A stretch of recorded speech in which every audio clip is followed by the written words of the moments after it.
Prenez de la hauteur en regardant votre émission avec Sarthe Montgolfière.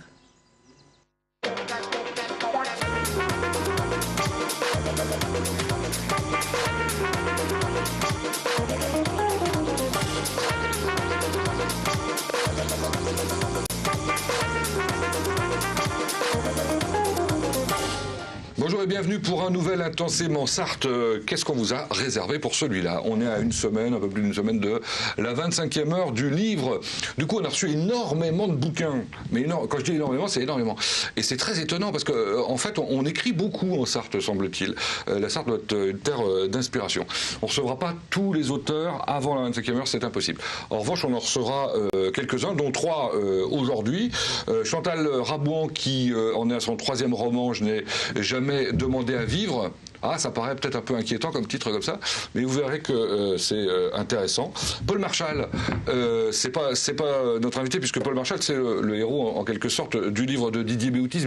Didier Béoutis, qui est le président de l'amicale des anciens élèves de Montesquieu, et qui a écrit ce livre sur l'archange du camp de Sassfurt, un professeur du lycée Montesquieu qui a été déporté et qui est mort en camp. Et puis enfin, notre invité intensément sartois, dans un instant, quelqu'un que vous connaissez bien, probablement, surtout si vous regardez la TV, puisqu'il s'agit de Michel Gnossa. Alors, est-ce qu'on dit le père Gnossa, l'abbé Gnossa, comme vous voulez, ou Michel Gnossa, tout simplement, pour un livre qui s'intitule, le dernier, donc, Gianluca ou la liberté de penser, un très très joli livre qui raconte un ami. Mais je vous en dis pas plus. C'est notre invité intensément sartois, parce qu'il a beaucoup d'autres choses aussi à nous raconter, en plus de son...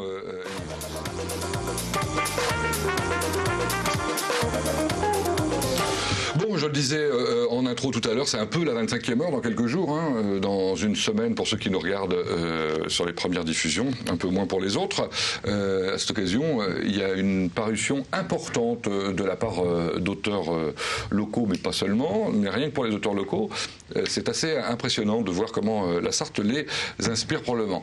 Nos 2 premiers invités dans Certains jours, Sarthe toujours, sont pas complètement, enfin pour l'une en tout cas, pas complètement sartoise, encore que vous êtes né au Lude, je crois. Oui. Ouais, c'est ça. C'est Chantal Rabouan. Je n'ai jamais demandé à vivre. Son 3e roman, on en parle dans un instant. Ça fait peur quand on lit le titre. Mais bon, il faut aller plus loin d'après moi. L'autre invité, c'est Didier Béoutis, qu'on connaît bien. Bonjour. Bonsoir. Vous êtes, vous, l'auteur de ce magnifique ouvrage sur Paul Marchal, qui était professeur au lycée de Montesquieu. Tout à fait. Pendant la guerre. Absolument. Et qui a connu un destin tragique, sous-titre un chef scout dans la résistance et la déportation. On en parle dans un instant. Vous le présenterez vous aussi à la 25e heure. Bien sûr. Vous y serez. Parfait. Alors, Chantal Rabouan, voilà, je disais, je n'ai jamais demandé à vivre. Ça peut faire un petit peu peur comme ça. C'est pour provoquer que vous avez choisi un titre comme celui-là? Non, mais c'est ce que l'on dit souvent. Oui. Voilà. Ce titre vous est venu naturellement, j'allais dire. Oui, voilà, exactement. Cela étant dit, il résume effectivement plutôt bien l'histoire de cette jeune fille, Inès. Inès, oui. Oui. Qui naît dans une famille où très rapidement les parents ne s'entendent pas très bien. Pas très bien, oui. C'est dû justement à la naissance de la petite fille, qui n'est pas acceptée par la maman. Voilà. La maman s'en va. Oui. La petite fille a un fort sentiment d'abandon. J'allais dire ça, c'est plutôt classique en quelque sorte. Oui. Bon. Et puis une autre dame vient accompagner le papa. Oui. Et là, rien ne va plus. Rien ne va plus. Je crois que c'est encore pire qu'avec la maman. Bon, c'est votre 3e roman. On va revenir un peu en détail à la fois dans l'histoire, sur l'histoire et sur le reste. Les premiers, Il ne faut jamais désespérer en 2008. Oui. Ça, je veux dire, c'est plutôt un titre positif. Les aléas de la vie en 2009. Oui. Et puis un livre pour enfants, Luna, petite fille courageuse, en 2011. Oui. Donc à chaque fois, vous publiez à compte d'auteur. Oui. Qu'est-ce qui vous pousse à publier, à continuer à publier comme ça? À chaque fois, quand je fais un roman, c'est un petit détail qui se passe et hop, ça me donne une idée pour faire un livre. Et vous dites il faut écrire, il faut y aller. Voilà. Alors, quand je vous posais cette question, c'était un peu orienté, parce que je crois savoir que vous avez eu l'occasion de rencontrer des auteurs qui vous l'ont conseillé, en fait. Voilà. J'ai rencontré, 25e heure du livre, il y a quelques années, Joseph Joffo, qui m'a dit « Ne vous désespérez pas ». Moi, je ne me suis pas fait connaître dès le premier livre, quoi. Il m'en a fallu plusieurs avant vraiment qu'on me connaisse. Et l'année dernière, je suis allée à l'espace culturel de Saumur rencontrer monsieur Pauvre d'Arvor, qui m'a dit il faut continuer, il faut persister. Bon. Et qu'est-ce qui vous a amené à l'écriture J'ai toujours aimé écrire. Je pense vers l'âge de 10 ans, j'ai commencé à tenir mon petit journal intime et depuis, j'ai toujours écrit. Vous lisiez beaucoup aussi? Oui. Bon. Voilà. Aujourd'hui, vous êtes assistante maternelle. Oui. Ça veut dire que vous avez des enfants dont vous vous occupez dans la journée. Oui. Alors, comment vous arrivez à écrire? Parce que j'imagine que c'est prenant aussi. Le soir. Ah oui? Le soir, oui. Quand mes propres enfants sont couchés, voilà. Donc là, je me mets à écrire. Et puis le week-end. Bon, alors revenons à cette histoire. Tout le monde, on doit se dire qu'est-ce qu'il peut bien y avoir dans ce bouquin. Alors d'abord, ce qu'il faut dire, c'est que c'est intitulé roman. Personnellement, je sais pas pourquoi, mais je lui donnerai une autre définition. Ça n'existe pas en matière de littérature, ça existe en matière de cinéma ou plus précisément d'audiovisuel. Je veux dire, c'est presque un docu-fiction. Enfin, moi, j'ai le sentiment qu'on est entre le témoignage et le roman. Oui. Il y a une part qu'on sent très forte de vérité là-dedans, non? Oui, il y a beaucoup de vérité, oui. Ça veut dire qu'il y a beaucoup d'éléments autobiographiques? Oui, voilà. Et c'est pour ça que je voudrais, par la suite, qu'il puisse sortir en film. Voilà. Carrément. Carrément, oui. Parce que c'est pas évident. Hein. Vous faites penser le tout petit enfant, Inès, à 18 mois, vous la faites penser. Oui. On essaye d'être. Alors ça, pour rendre ça au cinéma, ça va pas être simple. Oui. Alors on la voit évoluer dans cette vie particulièrement difficile. C'est une marâtre qu'elle a, littéralement. Bon, et malgré ça, on voit qu'elle est soutenue, oui.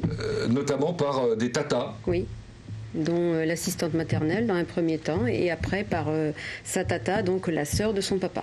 Voilà, heureusement. Heureusement, sinon, et en tant que... Voilà. Qui elle-même a des enfants, oui. Avec lesquels elle établit une relation sympathique, mais quand elle est adolescente, qu'évidemment on ne lui autorise pas à poursuivre des études, parce que bon, voilà, qu'elle devient apprentie boulangère, enfin vendeuse, voilà, oui. Hein, dans une boulangerie, on voit bien qu'elle a du mal à s'intégrer aussi dans le milieu de ses cousins. Elle a un complexe d'infériorité qui est terrible. Quoi. Voilà.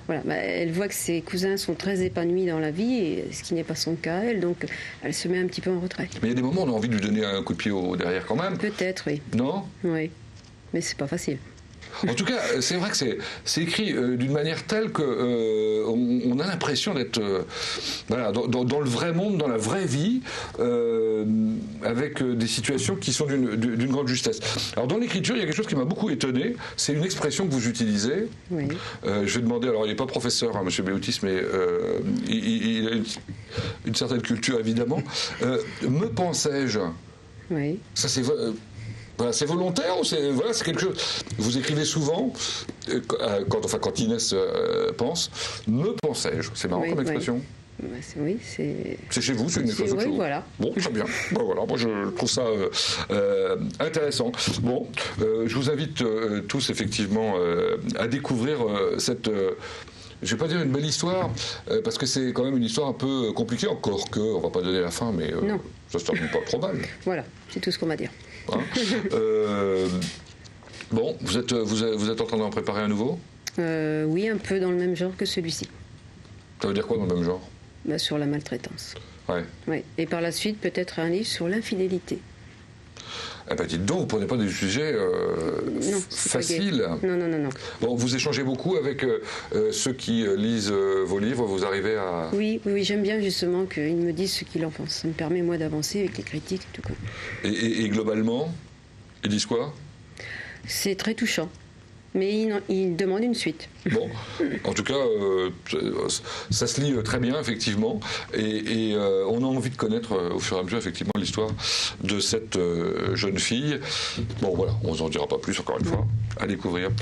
Merci, Chantal Rabouin. Chantal Rabouin, votre livre, on le trouve partout, ou comment on peut faire? Sur mon site. Sur votre site? Oui, et puis moi, je lisais à la maison.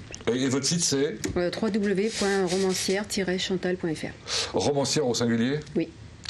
Voilà. Donc, romancière-chantal.fr. Oui. Voilà. Et j'ajouterais que mon livre, on le trouve aussi dans les librairies du Mans. Oui. Bon, sans doute, effectivement. Et Merci. j'ajouterais que je dédicace à la fête de la pomme à Vas, À Vas. le 20 octobre. Très bien, on a l'habitude d'y aller, nous, à la fête de la pomme à Vas, donc le 20 octobre. Parfait, et on pourra vous rencontrer, vous poser des questions à ce moment-là.